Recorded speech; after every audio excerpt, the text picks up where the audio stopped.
എന്താ രണ്ടുപേരും കൂടി ഇവിടെ ഇരിക്കണേ? തമ്പുരാൻ, ഞങ്ങളൊരു സ്ഥലം വരെ പോയി വരുന്ന വഴി. ആണോ? നിങ്ങൾക്ക് കുട്ടികളുണ്ടോ? ഇല്ല. ദാ ഈ കുഞ്ഞിനെ കൊണ്ടുപോയിക്കോളൂ. തമ്പുരാനെ, സത്യമാണോ? ഏതാ തമ്പുരാനെ ഈ കുഞ്ഞ്? ഇതിന് അച്ഛനും അമ്മയും ഒന്നുമില്ല, അനാഥയാ. നിങ്ങൾ ഇതിനെ വളർത്തുമെങ്കിൽ അതൊരു പുണ്യപ്രവൃത്തിയായിരിക്കും. തമ്പുരാനെ, സത്യമാണോ ഈ പറയുന്നത്? സത്യം. എങ്കിൽ നാം നടക്കട്ടെ. ഇനി മുതൽ ഈ കുഞ്ഞ് നിങ്ങളുടെതാ.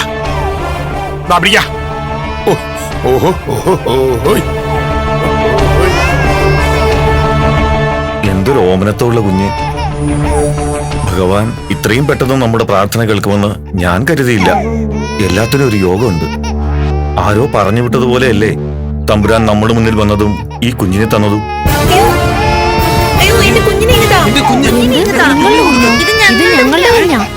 ഞങ്ങളുടെ കുഞ്ഞാ. കള്ളം പറയരുത്. ഞങ്ങളുടെ കുഞ്ഞാണ്.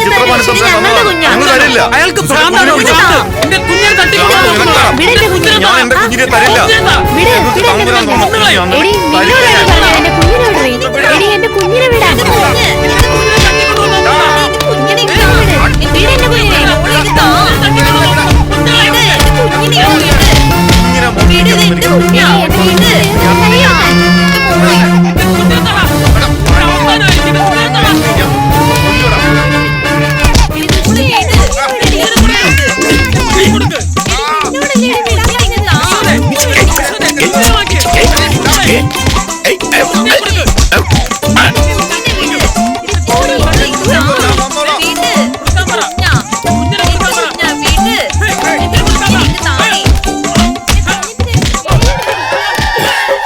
അങ്ങനെ അവര് തമ്മിൽ നല്ല അടി.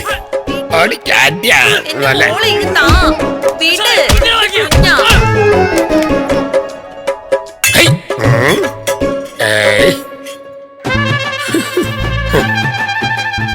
ഇവിടെ നിൽക്കായിരുന്നു. നമുക്ക് കുട്ടിയുടെ ഒരു ചേലയൊന്നും തരാമോ? തമ്പുരാൻ പുറത്തിറങ്ങ. എന്തിനാ പേടിക്കുന്നേ? തമ്പുരാൻ പുറത്തിറങ്ങാനാ പറഞ്ഞത്. ഇവിടെ നമ്മൾ 2 സ്ത്രീകൾ മാത്രമല്ലേ ഉള്ളൂ. ഒരു ചേല തന്നാൽ അതുടുത്ത് നാം പൊക്കോളാം.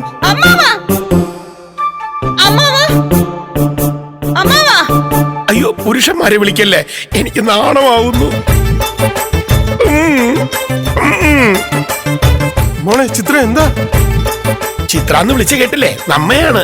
എന്താ തമ്പുരാൻ, എന്ത് അതിക്രമമാണ് കാണിക്കുന്നത്? എന്റെ മകളുടെ മുറിയിൽ കയറാൻ തമ്പുരാൻ എങ്ങനെ ധൈര്യം വന്നു? കേറിയത് കൊണ്ട് എന്താ? ഞാനും ഒരു സ്ത്രീയല്ലേ. അമ്മാവാ, ആളുകളെ വിളിച്ചുകൂട്, അല്ലാതെ ശരിയാവില്ല. എന്തിനാ ആളുകള്? എല്ലാരും കൂടെ വന്നാ എനിക്ക് നാണാവും. കൊട്ടാരത്തിൽ അറിയിച്ചേ പറ്റൂ. ഞാൻ ചുറ്റുമുള്ള ആളുകളെ വിളിക്കാം. ഞാൻ പറയുന്നത് കേൾക്കൂ. ചേലയില്ലാതെ എനിക്ക് പോവാൻ പറ്റില്ല.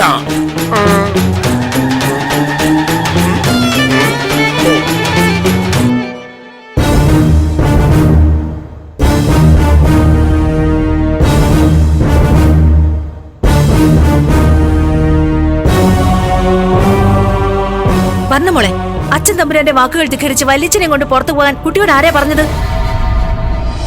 ചോദിച്ചത് കേട്ടില്ലേ? ആവശ്യപ്പെട്ടത് വല്യമ്മയാണോ? അല്ല, വല്യച്ഛനെ ഞാൻ കൊണ്ടുപോയിക്കോളാം എന്ന് വല്യമ്മയോട് ഞാനാ പറഞ്ഞത്. ധിക്കാരം കുറച്ച് കൂടുന്നുണ്ട്. എന്നിട്ട് വല്യച്ഛൻ എവിടെ? അത് ക്ഷേത്രത്തിലേക്കാണോ അതോ മറ്റേതെങ്കിലും സ്ഥലത്തേക്കാണോ?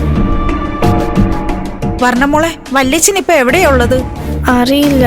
അറിയില്ലെന്നോ? ഞാൻ എല്ലായിടത്തും നോക്കി, വല്യച്ഛനെ കണ്ടില്ല.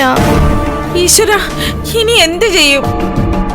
അനുജ, നമ്മുടെ സേവകരോട് എല്ലായിടത്തും ഒന്ന് തിരക്കാൻ പറയൂ. സേവകരെ അയക്കുക മാത്രമല്ല, അയൽദേശത്തെ പടയെ കൂടി വിളിക്കാം. എന്താ ഏട്ടത്തി? മനോവിഭ്രാന്തി ഇളകിയ ഒരാളെ ഇതിനകത്ത് തന്നെ ഇരുത്താൻ പറഞ്ഞത് നമ്മളൊക്കെ ചുറ്റുപാട് ഉണ്ടെന്നുള്ള ധൈര്യം കൊണ്ട് മാത്രമാണ്. അപ്പോൾ അത് ധിക്കരിക്കാനല്ലായിരുന്നു ഉത്സാഹം. വർണ്ണമോളെ, മോൾക്ക് തൃപ്തിയായോ? ഗുരുകുലത്തിൽ പോകുമ്പോ വേദക്കുട്ടിയോട് തർക്കിക്കുന്നത് പോലെയാണ് മറ്റു കാര്യങ്ങളൊന്നും ചിന്തിക്കരുത്. അഹങ്കാരമാണ് നിനക്ക്. ഏട്ടൻ തമ്പുരാൻ പുറത്തുപോയി എന്തെങ്കിലും പ്രശ്നം ഉണ്ടാക്കിയാൽ അതിനുത്തരം പറയേണ്ടത് വല്യമ്മയും മകളുമായിരിക്കും. തമ്പുരാൻ, എന്താ? ചാലിക്കരയിലെ ഒരു വീട്ടിൽ ചിത്രഭാനു തമ്പുരാൻ പ്രശ്നമുണ്ടാക്കിയിരിക്കുന്നു.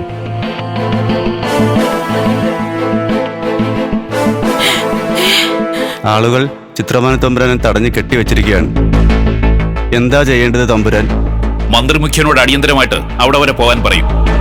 ഏട്ടൻ തമ്പുരാന്റെ ഭാഗത്തു നിന്ന് എന്തെങ്കിലും പിഴവുണ്ടായിട്ടുണ്ടെങ്കിൽ അത് പരിഹരിച്ചതിന് ശേഷം മാത്രമേ കൊട്ടാരത്തിലേക്ക് കൂട്ടിക്കൊണ്ടുവരാൻ പാടുള്ളൂ. കൽപ്പന പോലെ.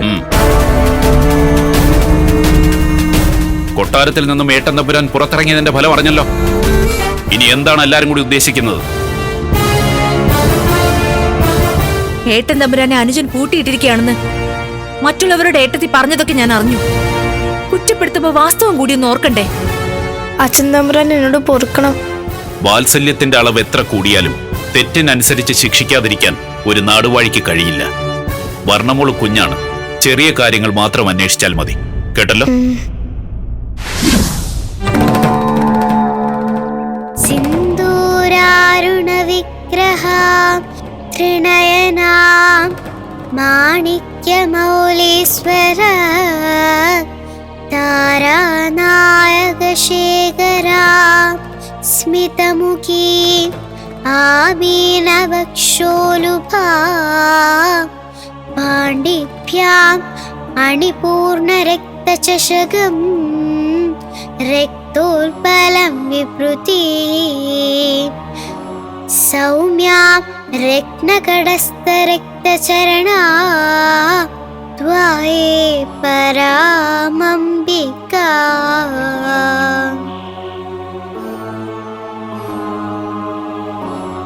സിന്ദൂരാരുണ വിഗ്രഹാം ത്രിനയനാം. അച്ഛാ, എന്താ മോളെ?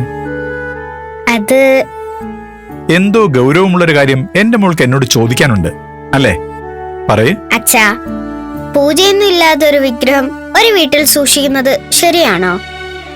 ശരിയല്ല. വിഗ്രഹം ഉണ്ടാക്കുന്നത് ശില കൊണ്ടാണെങ്കിലും അത് വിഗ്രഹമാകുന്നത് വരെ ശില തന്നെയാണ്. എപ്പോൾ അത് വിഗ്രഹമായി മാറുന്നുവോ അപ്പോൾ മുതൽ ആ ദേവചൈതന്യം അതിലുണ്ട്. ആ ചൈതന്യത്തിന് വേണ്ട ക്രിയകൾ ചെയ്യണം. ചെയ്തേ പറ്റൂ. കുഞ്ഞിപ്പെണ്ണിന് ഒരാൾ ഒരു ശിവലിംഗം സമ്മാനിച്ചു. ചെറുത്. അത് വീട്ടിൽ വെറുതെ വെക്കാൻ പാടില്ലെന്നും അതിന് തിരികത്തിച്ച് പൂജിക്കണമെന്നൊക്കെ ഞാൻ പറഞ്ഞു. കുഞ്ഞിപ്പെണ്ണിന് അത് ഇഷ്ടമാണ്. പക്ഷെ മല്ലിയമ്മയ്ക്ക് പേടി. അപ്പൊ ഞാൻ പറഞ്ഞു അച്ഛനോട് ചോദിച്ചിട്ട് പറയാന്ന്. കുഞ്ഞിപ്പെണ്ണത് പൂജിക്കുന്നതിൽ തെറ്റുണ്ടോ? ഈ ചോദ്യം ഒരു വലിയ സമൂഹത്തിനോടാണ് ചോദിക്കുന്നതെങ്കിൽ ഭൂരിഭാഗം പേരും അത് തെറ്റാണെന്ന് തന്നെ പറയും.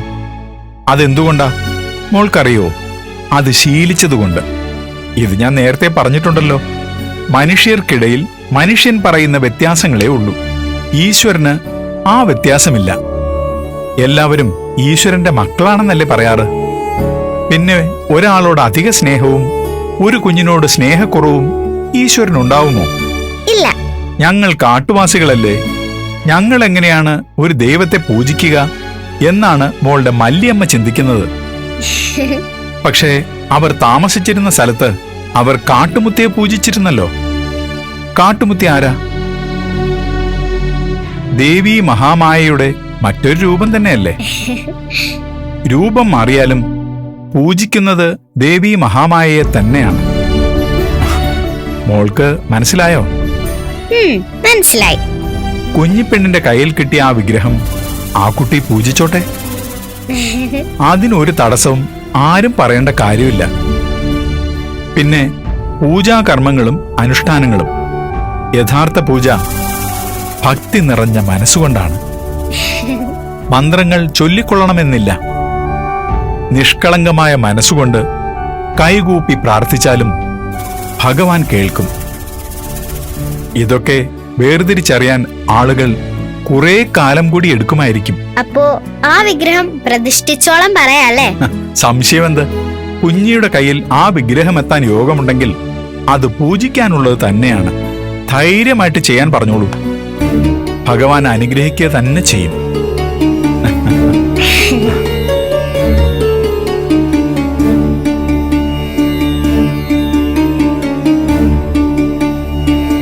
എന്റെ ദേശമംഗലത്തമ്മേ, കുഞ്ഞിപ്പെണ്ണിന്റെ ആഗ്രഹത്തിന് ഒരു തൃപ്തിയായ മറുപടി കിട്ടിയല്ലോ. ദേവി ഉമ്മേ മഹാമായേ. വെറും ഒരു മനോവിഭ്രാന്തി എന്ന നിലയ്ക്ക് ഇനി ഏട്ടൻ തമ്പുരാനെ ചികിത്സിക്കുന്നതിൽ ഒരു പ്രയോജനവുമില്ല. ലക്ഷണങ്ങൾ കണ്ടിട്ട് ഇത് മറ്റെന്തോ ആണ്. എന്താ തമ്പുരാനെ ഇതിനൊരു പരിഹാരം? വേദപുരത്ത് മഹാനായ ഒരു ജ്യോതിഷിയുണ്ട്. അദ്ദേഹത്തിന് ആളയക്കാം. കാരണം എന്താന്ന് അദ്ദേഹം കണ്ടുപിടിക്കട്ടെ.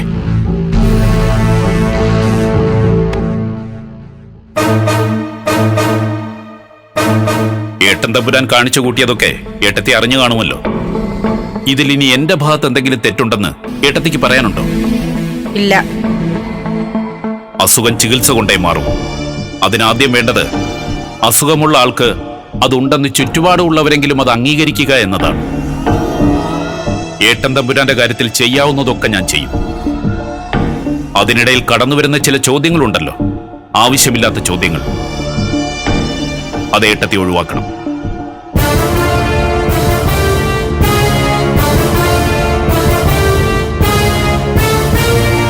ഏട്ടത്തി, ദേശമംഗലം തമ്പുരാനെ കുറിച്ച് പലയിടത്തും ആളുകൾ സംസാരിച്ചിരുന്നത് മതിപ്പോടെയാണ്.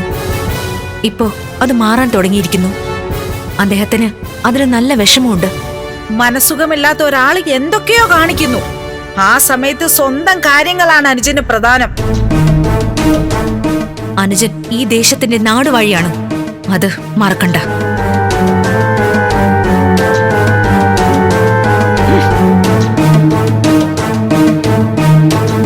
എന്താടി, ഇനി നിനക്ക് ഉത്തരവുകൾ എന്തെങ്കിലും പുറപ്പെടുവിക്കാനുണ്ടോ? ദേശമംഗലം കൊട്ടാരത്തിൽ തോഴിയേക്കാൾ കുറഞ്ഞ സ്ഥാനമാണല്ലോ എനിക്കിപ്പോൾ. ഞാനൊന്നും പറഞ്ഞില്ലല്ലോ തമ്പുരാട്ടി. തമ്പുരാട്ടിയുടെ അവസ്ഥയില് എനിക്കിപ്പോ ദുഃഖമുണ്ട്. പക്ഷെ വെറും ഒരു ജോലിക്കാരിയാ ഞാൻ. എന്ത് ചെയ്യാനാണ്? തമ്പുരാന്റെ കാര്യങ്ങൾ കൃത്യമായി നോക്കിക്കൊള്ളണം. അഥവാ അദ്ദേഹം എന്തെങ്കിലും പ്രശ്നം ഉണ്ടാക്കിയാൽ അത് വന്ന് തമ്പുരാട്ടിയുടെ ചെവിയിൽ ഓതി കൊടുക്കാൻ നിൽക്കണ്ട. ഞാനൊന്നും പറയാറില്ല.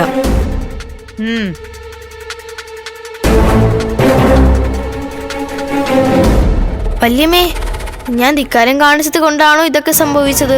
ഏയ്, മോള് തെറ്റൊന്നും ചെയ്തിട്ടില്ല.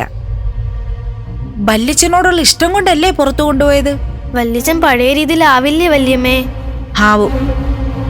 വല്യച്ഛൻ പഴയതുപോലെ ആകരുതെന്ന് പലരും കരുതുന്നുണ്ട്.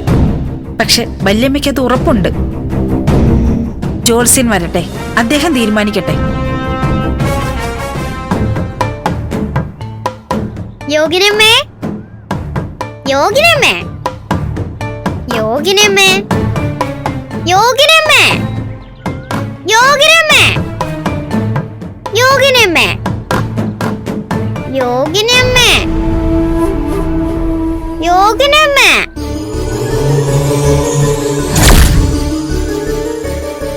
യോഗിനമ്മേ, യോഗിനമ്മേ, വേദക്കുട്ടി, ഇന്നെന്താ കുഞ്ഞിപ്പെണ്ണ് കൂടിയില്ലേ? ഒരു വിശേഷമുണ്ട്, അത് പറയാനാ യോഗിനമ്മയെ വിളിച്ചത്. കേൾക്കട്ടെ. കുഞ്ഞിപ്പെണ്ണിനെ ഒരു വിഗ്രഹം കിട്ടി. ഒരാൾ സമ്മാനം കൊടുത്തതാ, ഭഗവാൻ പരമശിവന്റെ. അത് കൊള്ളാമല്ലോ. കുഞ്ഞിപ്പെണ്ണിന് അത് വീട്ടിൽ വെച്ച് പൂജിക്കണമെന്ന് ഒരാഗ്രഹം. മല്ലിയമ്മയ്ക്ക് പേടി. എന്നിട്ട് ഞാൻ അച്ഛൻ തിരുമേനോട് ചോദിച്ചു, അങ്ങനെ വീട്ടിൽ വെച്ച് പൂജിക്കുന്നത് കൊണ്ട് തെറ്റുണ്ടോന്ന്. അപ്പോൾ അച്ഛൻ തിരുമേനി പറഞ്ഞു, ഭഗവാന് ജാതിയോ വേർതിരിവോ ഒന്നുമില്ലെന്ന്. ഭഗവാന്റെ എല്ലാ ഭക്തർക്കും ഭഗവാനെ പൂജിക്കാമെന്ന്. അത് ശരിയാണല്ലോ, അതിനെന്താ കുഴപ്പം? നാളെ കുഞ്ഞിപ്പെണ്ണിന്റെ വീട്ടിൽ ഞങ്ങൾ ആ വിഗ്രഹം പ്രതിഷ്ഠിക്കാൻ പോവുകയാണ്. നടക്കട്ടെ. അങ്ങനെ നടക്കട്ടെ എന്ന് മാത്രം പറഞ്ഞാ പോരാ, യോഗിനമ്മ വരണം. ഞാൻ വരണോ? നിങ്ങൾ കുഞ്ഞുങ്ങൾ തന്നെ ആ കർമ്മങ്ങൾ ചെയ്താൽ പോരെ? യോഗിനമ്മയല്ലേ പറഞ്ഞത് ഞങ്ങൾ കുഞ്ഞുങ്ങളുടെ കൂടെ കൂടുമ്പോ യോഗിനമ്മയും കുഞ്ഞാണെന്ന്. അപ്പൊ പിന്നെ എങ്ങനെയാ യോഗിനമ്മ വരാതിരിക്കുന്നത്? ഞാൻ പറഞ്ഞതൊക്കെ എത്ര കൃത്യമായിട്ട് ഓർത്തു വെച്ചിട്ടുണ്ട് വേദക്കുട്ടി. യോഗിനമ്മ പറയുന്ന എല്ലാ കാര്യങ്ങളും ഞാൻ അച്ഛൻ തിരുമേനോട് പറയും. അപ്പോൾ അച്ഛൻ തിരുമേനി പറയുന്നത് എന്താണെന്നറിയാമോ? വേദവും വേദാന്തവും പഠിക്കുന്നത് പോലെ തന്നെയാണ് യോഗിനമ്മ പറയുന്ന വാക്കുകളുമെന്ന്. അപ്പോൾ പിന്നെ അത് പഠിച്ചു വെക്കണ്ടേ ഞാൻ? മിടുക്കിയാണല്ലോ എന്റെ കുട്ടി. യോഗിനമ്മേ, ഒരു കാര്യം ചോദിക്കട്ടെ? കുഞ്ഞിപ്പെണ്ണിന്റെ വീട്ടിൽ വിഗ്രഹം വെച്ച് പൂജിച്ചാൽ ശിവഭഗവാൻ അനുഗ്രഹിക്കോ? ശിവഭഗവാൻ അവളുടെ അടുത്ത് എത്തുമോ? തീർച്ചയായും എത്തും. ശിവഭഗവാന്റെ ഭക്തർക്കുള്ള കാരുണ്യം പ്രസിദ്ധമല്ലേ? വേദക്കുട്ടി നോക്കിക്കോളൂ, നാളെ പ്രതിഷ്ഠാകർമ്മം നടക്കുമ്പോൾ ശിവഭഗവാൻ തന്റെ സാന്നിധ്യം അറിയിച്ചിരിക്കും. അതെങ്ങനെ? അതിന് ഭഗവാന്റെ കയ്യിൽ ഒരുപാട് മാർഗമുണ്ടല്ലോ.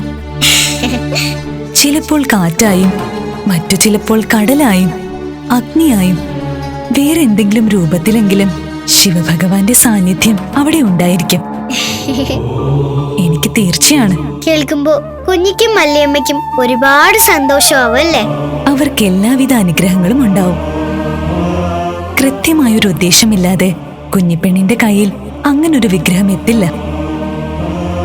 അതിന് ഒരു നിയോഗമുണ്ട്. അത് നടന്നേ പറ്റൂ.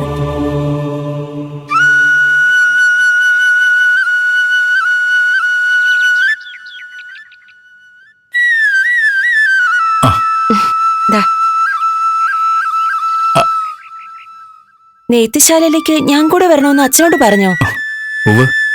പ്രിയമതയ്ക്ക് ബുദ്ധിമുട്ടാവോ? ഏയ്, നെയ്ത്തുശാലയിലേക്ക് പോകുന്നതും അവിടുത്തെ ആളുകളെയും അവിടുത്തെ ജോലിയും ഒക്കെ കാണുന്നത് എനിക്കിഷ്ടമാണ്. എങ്കിൽ സന്തോഷം. നമുക്ക് നാളെ തന്നെ പോകാലോ അല്ലേ? ആ, അമ്മയ്ക്ക് ചേലയല്ലേ വാങ്ങേണ്ടത്? അമ്മയ്ക്ക് ഇഷ്ടപ്പെട്ട നിറം ഏതാണ്?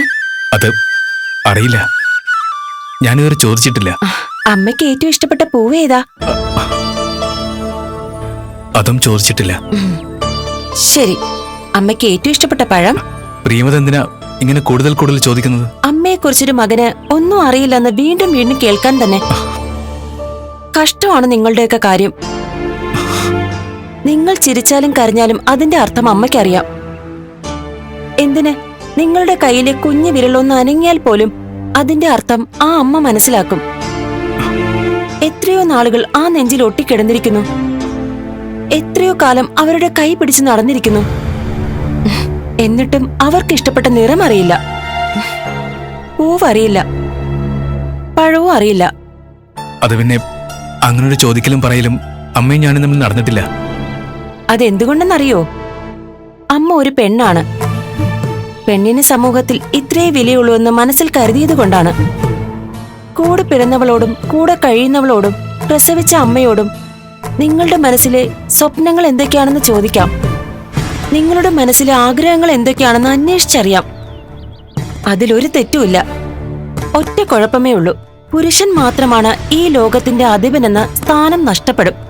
ഞാനങ്ങനെ കരുതിയിട്ടില്ല. നിങ്ങളുടെയൊക്കെ ഉള്ളിന്റെ ഉള്ളിലെ തോന്നൽ അത് തന്നെയാണ് ഗംഗാദത്തൻ. നിങ്ങളുടെയൊക്കെ കണക്കിൽ ഈ ലോകം പുരുഷന് വേണ്ടി ചമച്ചതാണ്. സ്ത്രീയോ പുരുഷനെ സന്തോഷിക്കാനുള്ളൊരു ഉപകരണം മാത്രം. എന്താ ഗംഗാദത്തൻ, ഞാൻ പറഞ്ഞത് സത്യമല്ലെന്നുണ്ടോ? എന്താ വീണ്ടും തർക്കം തുടങ്ങിയോ രണ്ടുപേരും? അച്ഛൻ പറഞ്ഞതുപോലെ നാളെ നെയ്ത്തുശാലയിലേക്ക് ഒപ്പം പോകാൻ ഞാൻ തയ്യാറാണ്. പക്ഷേ സ്വന്തം അമ്മയ്ക്ക് ഇഷ്ടപ്പെട്ട നിറം ഗംഗാദത്തൻ തന്നെ തിരഞ്ഞെടുക്കണം. എന്താ ഗംഗാദത്ത, അതിന് പറ്റില്ലേ? അറിയില്ല അച്ഛാ. ഒരു വഴിയുണ്ട്.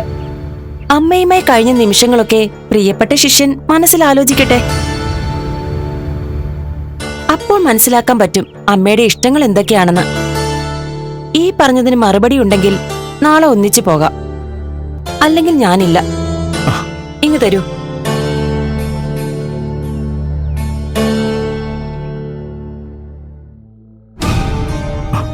കുഴഞ്ഞു പോയോ താൻ? സത്യം, പ്രേമതയുടെ ഓരോ ചോദ്യങ്ങളും ഉള്ളിലൊരു മുള്ളുപോലെയാണ് തറയ്ക്കുന്നത്. ജീവിതത്തിൽ കനത്ത തെറ്റുകൾ ചെയ്തിരിക്കുന്നു എന്നൊരു തോന്നൽ. നോക്കട്ടെ, നേരം പുലരുന്നതിന് മുൻപ് പ്രേമത ചോദിച്ച ഉത്തരം കണ്ടെത്തിയില്ലേ പറ്റൂ.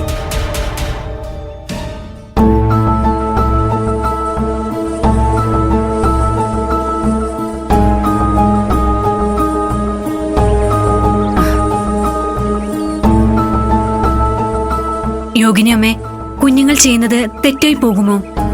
ദേശമംഗലത്തമ്മയുടെ പൂജാരി പറഞ്ഞിട്ടും സംശയമാണോ? എനിക്കെന്ത് സംഭവിച്ചാലും കുഴപ്പമില്ല. എന്റെ കുഞ്ഞിന് ഒന്നും സംഭവിക്കാതിരുന്നാൽ മാത്രം മതി. അവർ പ്രതിഷ്ഠിക്കാൻ പോകുന്നത് പരമശിവനെയല്ലേ? അവരുടെ ഭക്തി ശിവഭഗവാന് കൃത്യമായി മനസ്സിലാകുമല്ലോ. അപ്പോൾ ഈ കുഞ്ഞു ഭക്തകളെ പരിപാലിക്കേണ്ടതും അനുഗ്രഹിക്കേണ്ടതും ഭഗവാൻ തന്നെയല്ലേ? അതെ. എങ്കിൽ പിന്നെ സംശയത്തിന് യാതൊരു അടിസ്ഥാനവുമില്ല. നോക്കിക്കൊള്ളൂ, ഭഗവാന് ഈ പ്രതിഷ്ഠ ഏറെ ഇഷ്ടമാവും. യോഗിനിയമ്മേ, മല്ലിയമ്മേ, യോഗിനിയമ്മേ, എല്ലാം ശരിയായി. നമുക്കിനി പ്രതിഷ്ഠ നടത്തിയാലോ? ആയിക്കോട്ടെ. എല്ലാം വേദക്കുട്ടിയല്ലേ നടത്തേണ്ടത്? വേണ്ട, എല്ലാ യോഗ്യനമ്മ ചെയ്താ മതി. ഏയ്, അത് ശരിയല്ല. ഇത് നിങ്ങൾ കുഞ്ഞുങ്ങളുടെ ഉത്സവമാണ്. അപ്പോൾ പൂജാരിയും കാര്യക്കാരനും ഒക്കെ നിങ്ങൾ തന്നെയാണ്. വേദക്കുട്ടി ചെയ്തോളൂ. എങ്കിൽ ശരി.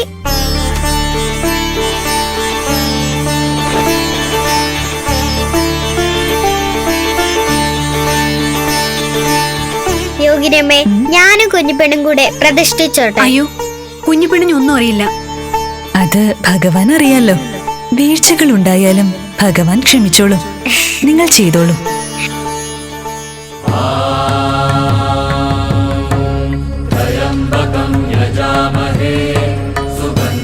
पुष्टिवर्धनम् पूर्वारुकमिव